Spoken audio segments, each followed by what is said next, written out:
Hey folks, this is Rhykker, and we just got the latest Diablo 4 dev campfire chat in which they spoke about what's coming next for Season 2 in Diablo 4, plus some hints at Season 3 and Season 4 as well. Things in the future, not necessarily this season, but changes that they're planning to implement, and overall got some new details and hearing some very positive things about the future and what's down the road. Now, right off the bat, they began this stream by addressing the, well, indirectly addressing the leaked survey that you may have heard about. If you have not heard about it, I'll be talking about it in full in my Saturday news wrap-up video.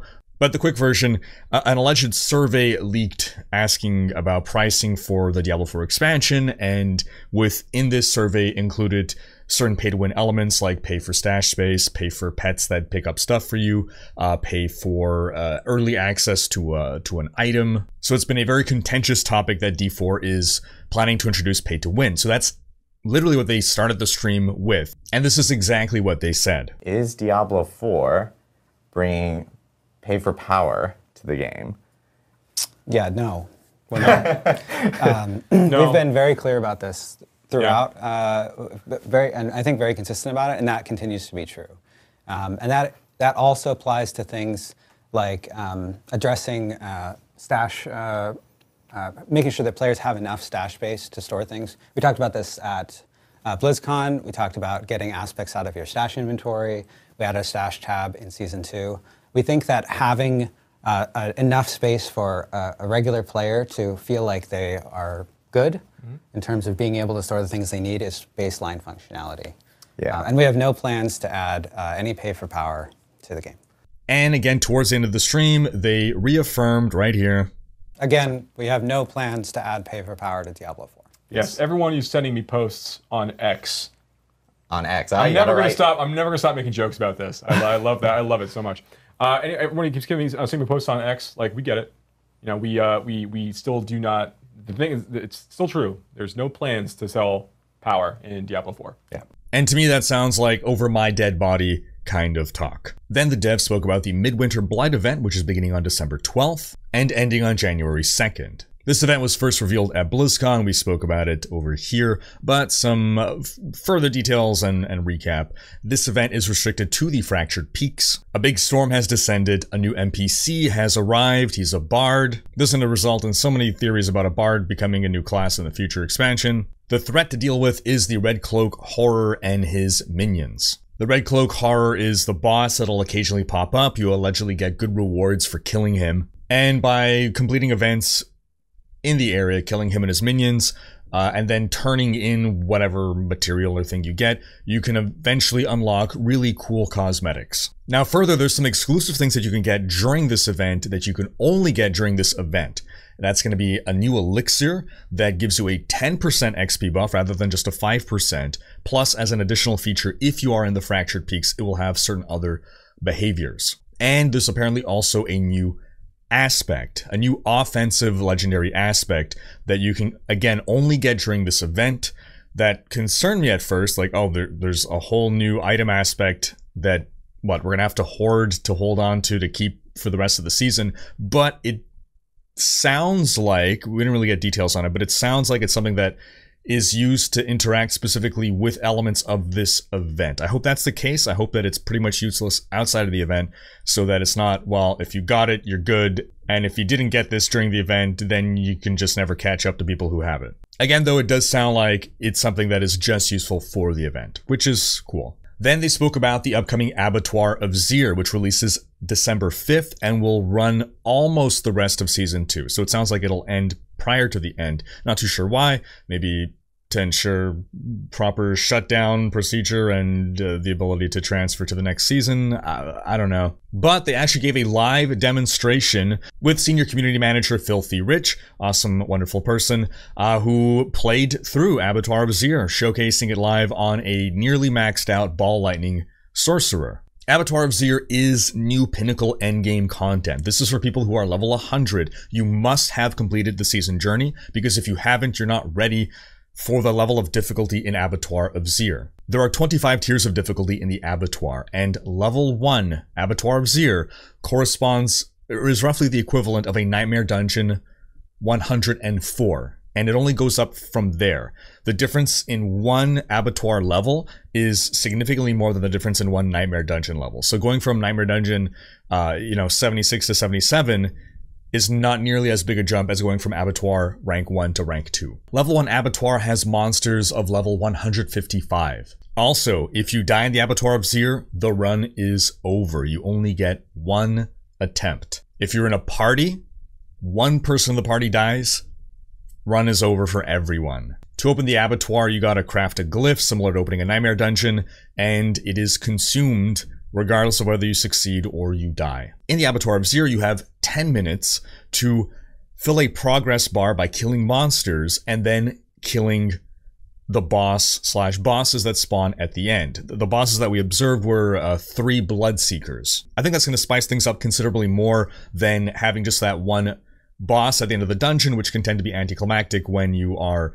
overqualified for that dungeon level, or it can just sort of turn into a predictable slugfest. We saw this issue with Greater Rifts in Diablo 3 when they were introduced, and the higher and higher you would go in Greater Rifts, the longer and longer it would take just to kill the Rift Guardian at the end. It took like 5 minutes just for the Rift Guardian, and it wasn't a particularly engaging fight. It was just very repetitive, and in order to resolve that, they had to introduce a specific legendary gem, which would be the equivalent of a glyph, you can say, on the Paragon board, just for dealing with the Rift Guardian. This is a much more elegant solution that'll hopefully result in more engaging gameplay and boss fights. Now, with his Ball Lightning Sorc, Rich was also prepared for the Abattoir. He'd run the Abattoir before, and he had modified his build to be a lot tankier. Typically, Ball Lightning Sorcerers are on the weaker end, and he modified it to be quite tanky. He breezed through a Abattoir of Zir level 1, but then chat challenged him to do an Abattoir of Zir level 10, and he failed,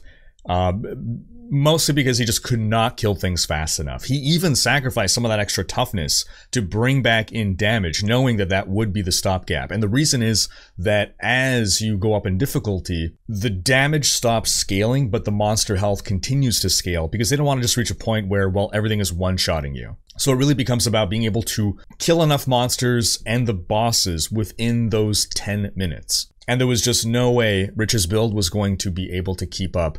And that's just at level 10.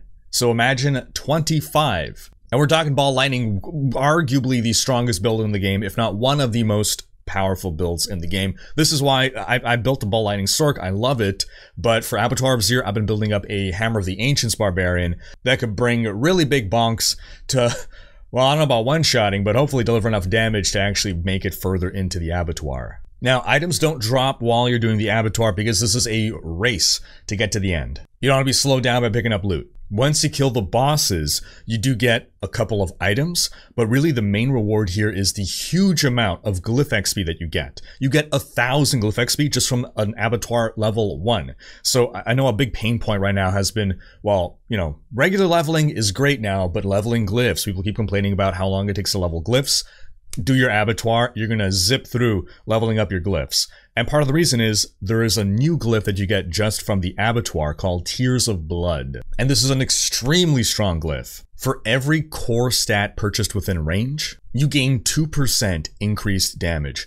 Multiplicative. So this is going to flat out be a multiplicative damage increase. And it seems that leveling this glyph is going to be essential to progressing deeper into the Abattoir. It also grants a 50% bonus to all rare nodes within range. Bonus increases by 10% every 10 levels.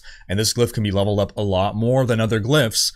Its radius increase happens at level 50. And you can level this up 10 times higher than normal glyphs. We got 200 levels of this glyph to progress through. That means that at max level, that 0.2% increased damage per main stat becomes 20%. We're going to be talking an absurd damage multiplier all the way at max level. How is this not crazy overpowered?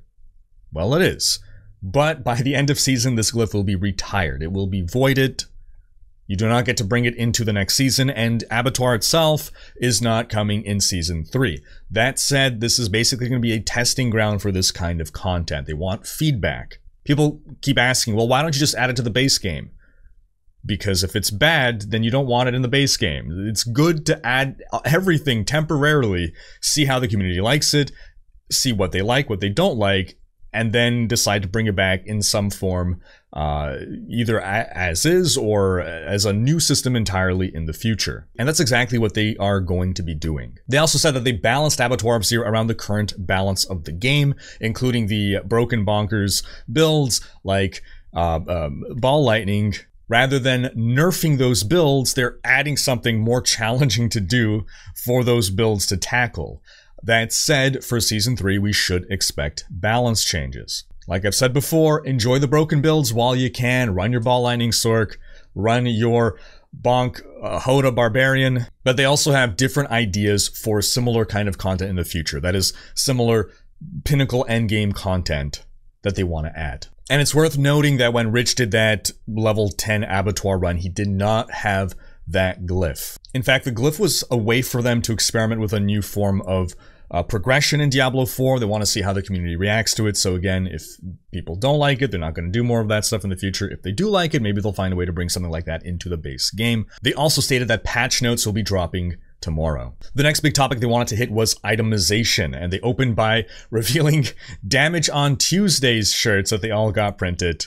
This is them acknowledging the silliness of the hyperconditional damage affixes that are in the game. The fact that they are acknowledging the silliness and embracing it suggests that they acknowledge that it is a problem and they likely want to do away with that. They expressed the current difficulty there is in finding upgrades in gear because all the various myriad aspects and how they interact with each other and just the mental bandwidth required to have to evaluate two different items. And they said they have plans to solve these kinds of problems. They also feel that there's more that can be done with items, that when an item drops, that should be the beginning of a journey, hinting at some form of a crafting system where you get a base and then you're going to modify it and improve upon it as part of some journey that's not just a one-step process of re-rolling at the Enchantress or whatever it's called, Occultist. They said they want them when you get an item for your reaction to be, this is awesome, I can't wait to do XYZ to it to make it really great. They express that they feel that the gameplay of Diablo 4 is in a pretty good place right now, but that there's room for improvement when it comes to loot.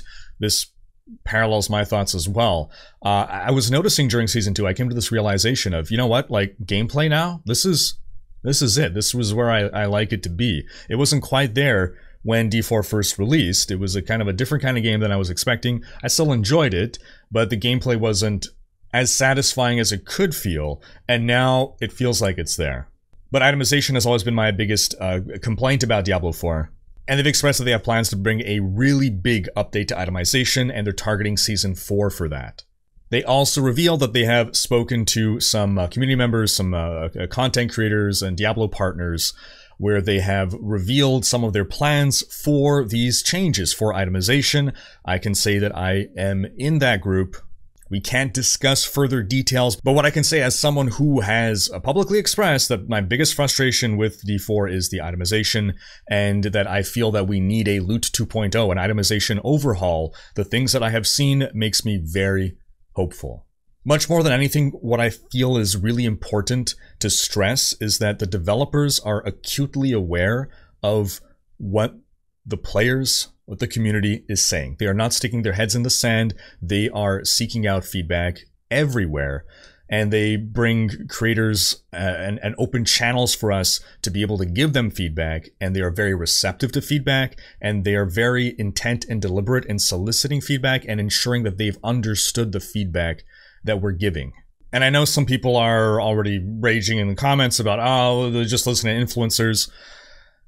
By getting influencers, we all have our own realms of viewers and community, and it's part of our jobs as well to keep a pulse on the community. And so we are your representatives. We are, if we're doing our jobs right, conveying your feedback so you folks continue to message to us, you know, whether you're a Rhykker follower or a Rax follower or a Woody follower, whoever you are, keep saying your feedback on public forums, keep saying it to us, leave it in our YouTube comments, on our Twitch streams. We are your advocates. We are your spokespeople when we go and talk to Blizzard. We're not just out looking, or at least I'm not out talking about what's my specific best interests. I always try to couch my feedback around the idea of what is it that I see that people generally want. It's like when people ask me, well, what do you want the next class to be? And I'm like, well, I want the next class to be what's going to make the most amount of people happy. And to me, that seems to be a paladin type of character. It's not what I personally want, but I want to maximize happiness. I want the community to enjoy the game as much as possible. Now, they also spoke a bit about Season 3. They're talking about Helltide changes that I think are coming to Season 3. It's now going to be down for just 5 minutes. It's going to be an hour on, 5 minutes off. So a lot more similar to Blood Harvest. They also spoke about the 925 problem. World bosses and Uber Duriel guarantee items at World Tier 4. Items that drop at the maximum item power, 925. This has caused people to feel like, well, there's no point in getting items anywhere else. These are the only two things I can do, or that I should bother doing to get these items, and furthermore, it's a little too easy to get these items now. I could be level 60, kitted out in 925 gear because I did some world bosses, or I was carried through Duriel. And they stress that there's just not enough places to get 925 gear reliably. So it sounds like they want to both increase the opportunities to get 925 gear, but it also sounds like they might be nerfing the rate at which you get that gear from at least world bosses. I'm not sure about Uber Duriel, and they weren't explicit about nerfing. This is my own interpretation, but they were explicit about giving more opportunities to get 925s. In their Q&A, they addressed a question about loot filters, and they said, quote, "We think being able to filter your loot efficiently should be a baseline part of all ARPGs, including Diablo 4. And when they say filter your loot, they don't mean with a loot filter. They mean as you, a player, are playing to be able to filter out things that you don't need. So I believe what they're suggesting, and what they go on to say as well, is that with the itemization changes, with, we'll call it Loot 2.0 or Itemization 2.0 in Season 4, that there won't be as much of a need for loot filters, that the changes to itemization should help tremendously in that regard. That said, they're still open to the idea of loot filters. It's just that if they were to add them now, the loot filters would become useless with Loot 2.0 because itemization is changing so drastically. It also came up in the Q&A that the Avarice World Boss, when you stagger him and a little loot goblin pops out, that the loot goblin isn't dropping enough loot, so they're going to fix that. They confirm this will be the last stream for 2023. Next stream will be the Season 3 reveal, and it's going to be taking place in the Albany office in New York. That was Vicarious Visions. That's the team that made Diablo 2 Resurrected and were then moved on to the D4 team. We got confirmation that the Diablo 2 Resurrected 22 Nights of Terror event will return, the Diablo 3 Darkening of Tristram event will return, and PTR patch notes are going to go up for Diablo 3 tomorrow for Season 30. And that wraps up everything that they covered. So again, very promising stuff. In my Saturday news video, I'm going to talk more about if anything new comes up in the patch notes that we see tomorrow. And I'll also fully address the alleged Diablo 4 survey leak and the whole pay-to-win scandal. But I turn the question to you folks. What do you think? What are your thoughts on all this? Sound off in the comments. I do genuinely appreciate getting your opinions. Thanks for watching. Special thanks to my Twitch, Patreon, and YouTube supporters for making these videos possible. If you enjoyed this video, please share it. Check out these other videos and subscribe to join Rhykkers Raiders for more Diablo content.